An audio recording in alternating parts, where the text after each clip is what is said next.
Alright, here we go. I have this thing held up by 4 coasters. I spent a whole 5-10 minutes trying to find a good spot to film this in because apparently the window's in the background. And again, it's not horrible like a long time ago. It does look like as if I have like a godlike beam coming down. I've seen the light, and it is good. Actually, the more I think about it, this is probably criminal, but can I reverse it in some way? Would it look better? Worse? It's a little better. So yes, I finally saw the first pilot episode of the Mystery Science Theater 3000 revival season, and for those who don't know, certain Kickstarter backers had the ability to see it in advance, and originally they wanted to do a session where it was downloadable and you could watch it later, but because it's going to Netflix, that would cause a lot of problems. So what they decided to do was instead do a 24-hour streaming session, and at some point yesterday they did like a live screening on like YouTube and like a Q&A session, which I didn't get a chance to see because my grandfather needed some bonding time because again of his ankle. That'd be a funny story to tell about actually later on. But no, these are my thoughts on the pilot and as a whole. And coming from someone who loves Mystery Science Theater 3000, if you really don't know what I'm talking about, really check out the previous video with like the collection and everything. It shows off a lot of my swag. I've seen the show ever since I was 8 or 9. I stumbled across it, and it's never left my memory since. And I think with this pilot, in terms of a revival and being a reboot overall, I think it really nailed the whole concept perfectly. I thought this is actually a very well done, very perfectly orchestrated start to this season, and after seeing it, I really want to see what the other 13 episodes are like. This is definitely, hands down, what I would like to call a good start for something if you want to reboot it. This is definitely a good example where if you want to restart something or take something old and do something new, this is definitely a good example of what I would go to, because it's... Mystery Science Theater 3000 is a very basic premise. It's not too complex. It's quintessentially a monster movie host kind of show. The only difference is that you actually get to see the host watch the movie with you, so I always find that very unique. And I think with what they did in terms of reinventing and retinkering a few things here and there, it doesn't hurt the impact, and I think for old fans, they're going to get a kick out of a lot of great stuff. There's a lot of nods and homages to like certain things in the previous show that's not too distracting. They're like little small drops, which are like, oh my goodness, they actually did this! They definitely do add in stuff where it is certainly needed, especially the puppetry, which is amazing. And I'll get to that in a second. They do take some stuff that was never enhanced upon, and they do expand it a little bit. Not a whole lot to the point where it's a huge distraction. I think it's done fairly well, to say the least. In this age where we're doing, like, remakes and reboots, or in this case, like, new takes and all that sort of stuff, this is definitely a good example of something that I would say is a good step in the right direction. And I think what's missing, in my opinion... Well, just to give you an idea where I'm coming from, I've seen stuff like Paul Feig's Ghostbusters and the new Star Wars films, and the problem with those, regardless of how I feel about the Star Wars movies and the Ghostbusters that came out in 2016, The problem with those is that it's walking on a fine line where it either has to please fans of the original to keep it in support, and you have it also being introduced to a new generation. So you're really riding on the shoulders of giants, and you're wondering how is this going to be well executed. You can either start from fresh and do something new, or do it as a complete continuation. And I think on both ends, there's stuff that works. Again, regardless of how I feel about Ghostbusters, there is stuff that does work. I liked Kate McKinnon's character. She was a lot of fun in that film. There's stuff that works in both incarnations and stuff that don't work. When they're catering to fans and trying to throw in like little reminders like, oh, remember this in the original, and oh, this, it feels like a huge safety net to me. It feels like they really don't want to say, tick us off and say like, oh, this is completely new, when in actuality it doesn't hurt to reinvent a little of things, even if it's like the biggest change or the smallest change. For me, Rogue One works because at the very least it's doing something a little different that we haven't seen before. I'm still disappointed with The Force Awakens. I thought there's some stuff in there that they could have improved upon without the implication of like throwing some old stuff. So we didn't need that whole last act with the Death Star and everything. It's like, really? You could have just done something else. And I think with Mystery Science Theater 3000, it doesn't fall into those traps because it has the basic nets there. It has the bots. It has the movie. It has the mad scientists. It's not literally clinging onto itself and getting actors back like Mike Nelson or Joel Hodgson. Joel Hodgson does have a cameo, but it's very brief. It's in the trailer. I can ruin it.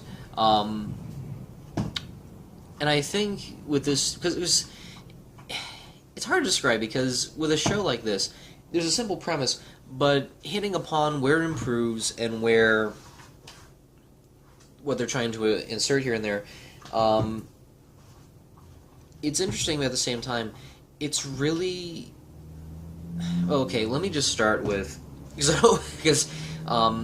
at this point, this episode's already out on Netflix by the time I post this video, because I'm not trying to ruin a good lot of the show, because quintessentially, as I said, it's a Monster v. Host kind of series. You have your movie, your hosts, and them, poking around with the film and stuff, and your host segments. It's such a simple formula that there is, ways where it can do right and ways it can do wrong. And I think in the case of, with this episode, it's a step in the right direction. Again, the stuff they improve upon, they really, really improve upon. Whether or not fans will feel up to it, it really depends on them. I have heard that they did a couple of theatrical screenings weeks ago, and people have actually had little to no complaints, which is good. Me, on my end, I have a couple of nitpicks, but they're just nitpicks. I can just look at those and say, you know what, it's just the first episode. I'm open to what's going to come within the next 13 or so. So Jonah Ray is Jonah Heston, obviously a play on Charlton Heston. And I think as a host, he works really well. Previously there was just Joel and Mike, and I always liked that. I always liked how they had different dynamics. Joel was the father figure, Mike was, the party, Saturday night kind of guy that you meet at the bar, the fun guy. And I think with Jonah, he falls in the middle for me. I thought he was almost as if Joel and Mike were in a blender with a college student. I thought that was actually kind of perfect. He's the lovable underdog, slacker kind of person. And there's really nothing negative about it, especially, not yet, because this is the first episode. I thought Jonah did a fine job here. He's just pretty much either educating bots or just having fun with them, or the bots are messing with them and stuff. So in a sense, there's a little bit of Joel, a little bit of Mike in this incarnation, and that's what I really like about it. The Mads are interesting, but I didn't feel there was a huge impact as much as I hoped. When they did the Kickstarter videos, they had Felicia Day as Kanga Forster, and she was really yucking it up. She was really going all out in one of them, and I thought she was interesting. And when I saw the character performed, I was like, there's some good stuff here. I want to see more of it, though. I really, really do. Basically, she's trying to revitalize the MST3K brand and, start the whole concept all over again. She has Patton Oswalt as a lackey named TV's son of TV's Frank. Which is actually pretty funny. There is a little joke there that they make about that name, but I don't want to ruin it. But no, they're both good together. They're obviously going for like the Clayton Forrester, TV's Frank angle, and that works fine. But with so much focus on Jonah and the bots, you kind of wonder exactly where's the focus on them, especially seeing they're the main conflict. Well, of course, the hosts and the bots are like the main array, but at the same time, I felt like there should have been more of the Mads in a sense. Like, you always felt like there was an impact with them when they're doing things like the invention exchange and stuff like that, and I had a little bit of a concern. Spoiler alert, I don't want to go into too much detail, but this is a minor spoiler. I had a little concern when they didn't have Kanga join in on the invention exchange, and I always felt like, yeah, there always is a sense of the Mads trying to one-up Joel, and, the Mads trying to one-up Mike in the past, whether it be for, like, humiliation stuff. And here, there really wasn't that sense. And I kind of missed that angle. I really did. Instead, she started like, I'm gonna mess with your mind, and it was just kind of that. Maybe they do that in more episodes. I'd just like to say, there's an interesting character there, and I kind of wish they played around with that a little more, especially in this pilot, but for what it was a nice taste of the concept, and I really do hope they do pretty well with that. Let's talk about the bots, because they are interesting to really, really mention. Excuse me for a second. Sorry. Allergy season's getting me. Or was I? Oh, yes. Let's talk about the bots, because they had some pretty nice upgrades. The actor they got for Crow, really spot on. He sounds like a very young Trace Buell, which is kind of interesting. He's pretty much the same Crow, very sarcastic, always scheming in a way. Tom Servo is, of course, done by a different voice, but he's still the same Tom Servo, which is kind of nice. He's a whole lot funnier, actually. And I don't know what it is. I don't know if it's the puppeteer or the personalities, but the people that got to play these characters somehow fit right in perfectly. It feels like the original meshing of the original show, where you had the bots messing with the hosts and the hosts educating the bots, and that's in the host segments as well, which is kind of nice. Gypsy is an actual woman. Originally in the series, he was played by Jim Mallon, and then they switched it near the end of the sci-fi era for some weird reason I don't remember. And I like how they finally got an actual female for Gypsy, because I always felt like that'd be very fitting for her character. In terms of what they do with her, they update the puppetry a bit, so she's not just a clunky puppet on the set. They have her hovering around on the rafters and stuff, and she clearly mentions, I have to watch the ship to make sure you guys don't die, and it's like, yeah, I always had that sense of feeling in the previous shows, because a lot of people have debated whether or not she has like a huge importance to the ship, and I always feel like she did. And they do that sort of thing here. And I think her hovering around in the air is kind of interesting. It really does offer a lot of new opportunities for different kinds of like puppetry methods and stuff like that. The only nitpick I do have with her is that her mouth doesn't move as much, and I don't know if it's because, again, coming from someone who likes, Jim Henson and stuff, very, very observant of puppetry. When good puppetry is done, good puppetry is done. And there is some good puppetry in this, trust me. It definitely outshines... Well, actually, no. It improves some of the stuff in the original. And it's just fascinating to see, like, they're doing a little more with the characters, the bots, per se. They're doing a little more with the bot characters, which is kind of unique.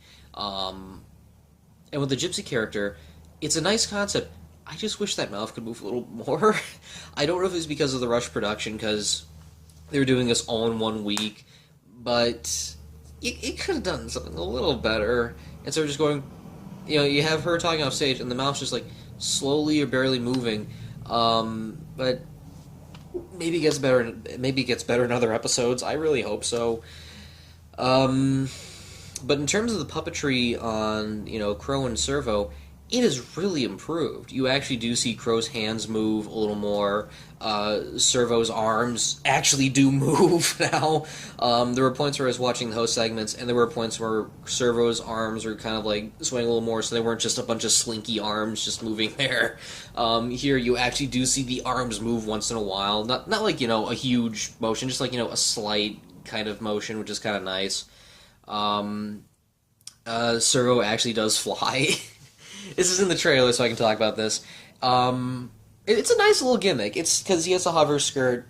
So yeah, it does make sense for this character to actually fly, because in the previous shows, they had Servo being carried over because there was a little bit of exposition that mentioned there was like a little vent or something, so he couldn't move above it. I think it was in The Brain That Wouldn't Die, I think, where they mentioned that bit of exposition. But in this new version, he actually can move around, and it allows puppetry to do a whole lot more with it. He only flies in the theater, but it makes for some good moments. Like, there's a scene in the film where a person appears, and he's like, "Oh, I'm going to sniff his head," and you see Servo fly in the air. And it does. They do a whole lot more of the movie, which is kind of nice. They don't just sit there and riff on things. There's points where they do get up and try to interact with the film. There's a scene in the movie where the monster is, like, spitting slime, and Crow tries to catch it in this barrel, which is kind of funny. But then there's points where they're trying to do something with it, and you're kind of wondering, okay, what was the point of that? There's a bit where Gypsy comes down in silhouette, and she has, like, I guess it looks like a cooler or a basket or something, and she drops it down, and she riffs on the movie and goes back up, and I thought, okay, is anyone going to notice that? Is it their lunch? What? And they never bring it up. I was like, what the hell? And then near the end or whatever, she comes back down, says a riff, and then brings the cooler up.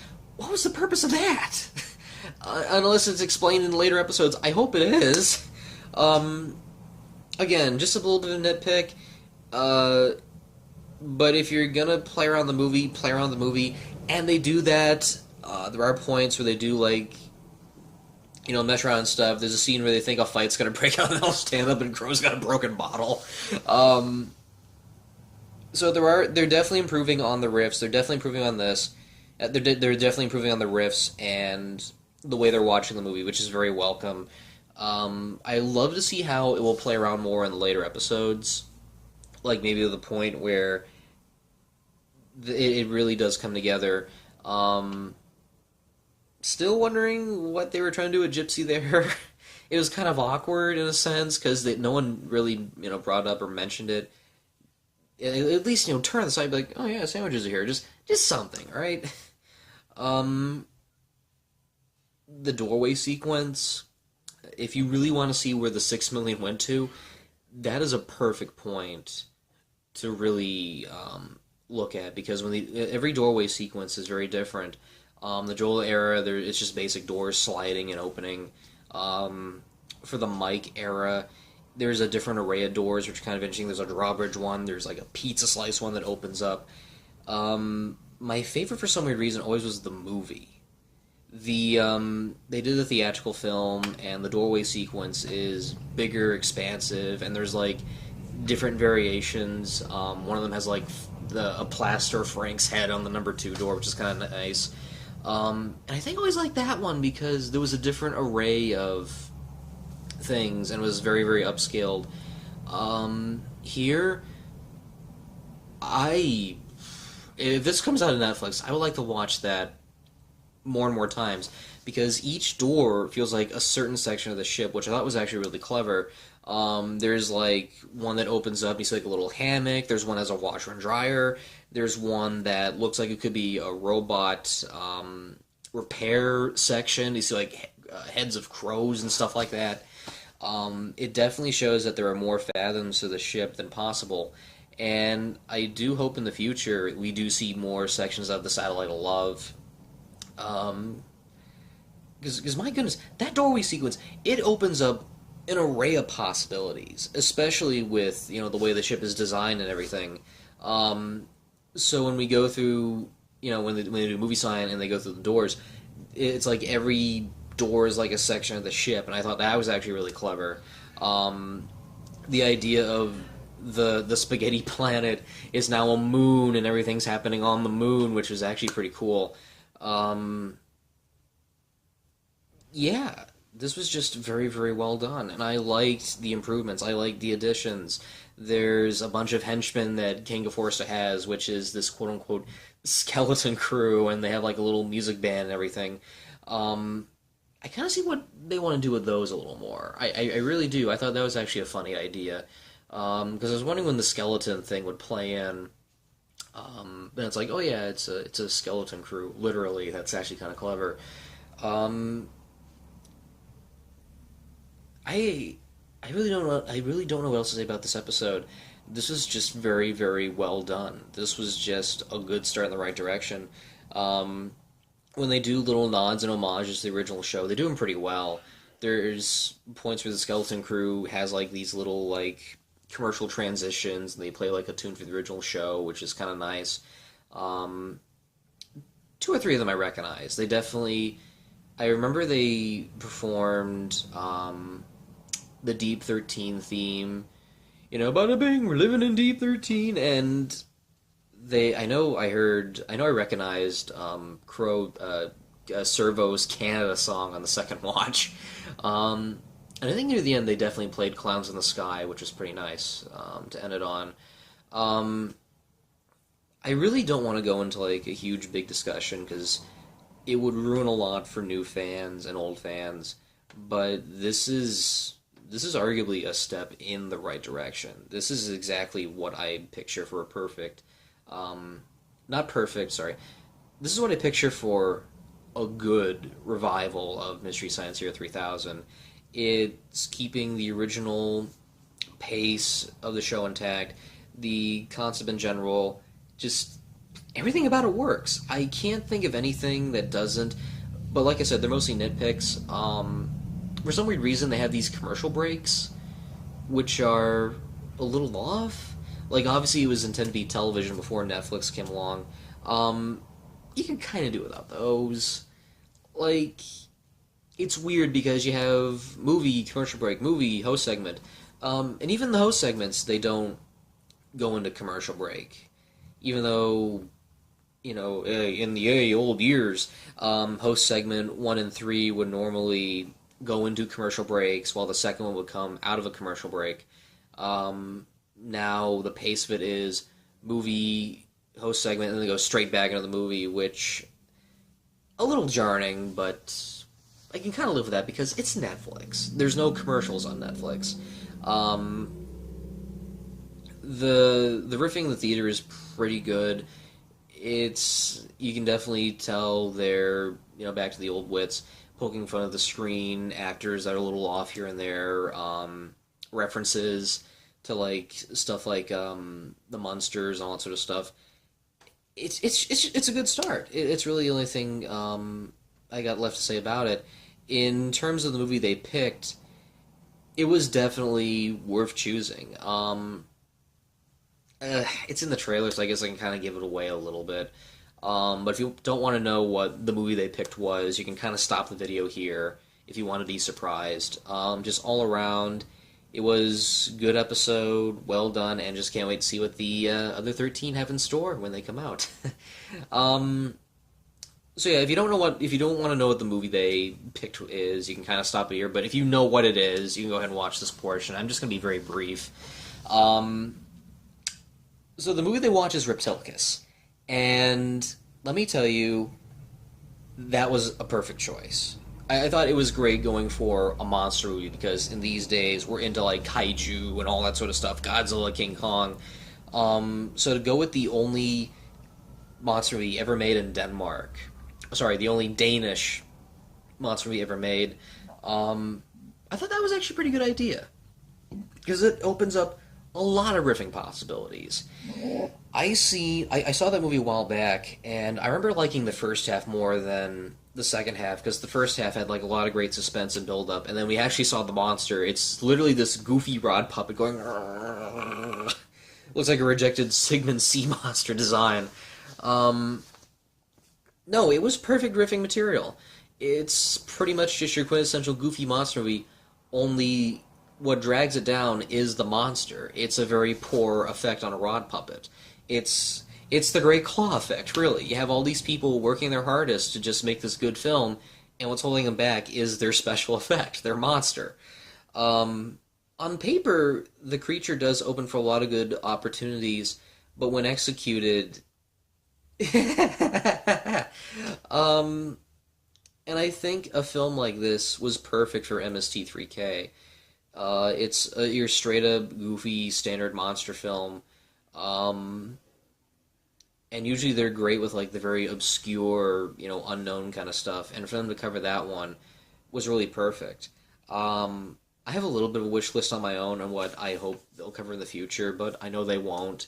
Um, I'd love them to do like the Land Unknown, because that'd be kind of perfect. Scientists on an island with people in dinosaur suits. That'd be perfect. But of course, obviously that might not happen due to rights issues and unless they know about it. But I always thought that'd be perfect for the show. That and like maybe yokai monster spook warfare. Anyway, back to my point. With Reptilicus, it's it's quintessentially your basic 50s sci-fi. Scientists just discover a fossilized piece of a monster that apparently can regenerate into a new form or something like that. And the fact that the monster itself is really this poor effect, and they're trying to convey that it's this awful creature that's there in destruction. It shoots out cartoony slime, and I don't know if that was part of the American re-edit. I heard it was, and if it is, I'll believe it. Because there are moments where it's like, okay, I can kind of see this working, but then you have it, then you try to give more terror to the monster by adding all these additional effects. It's like, you're really overdoing it, man. No, it opened up a lot of great riffing opportunity on part of the straight up cheesiness, the generic scientist and everything. So for them to start off on this foot, I think was perfect. It was definitely a good choice for them. Yeah, it's really all left I have to say about this. I just can't wait for the other 13 episodes, and I'm definitely going to cover them. So, again, I know this is being shot on Monday. I'll probably release on Friday. But if you have the chance, and if you have Netflix, go and check them out. Please do. Until then, I await episode 2, and you'll hear my thoughts on those soon. Take care. And keep circulating the URL.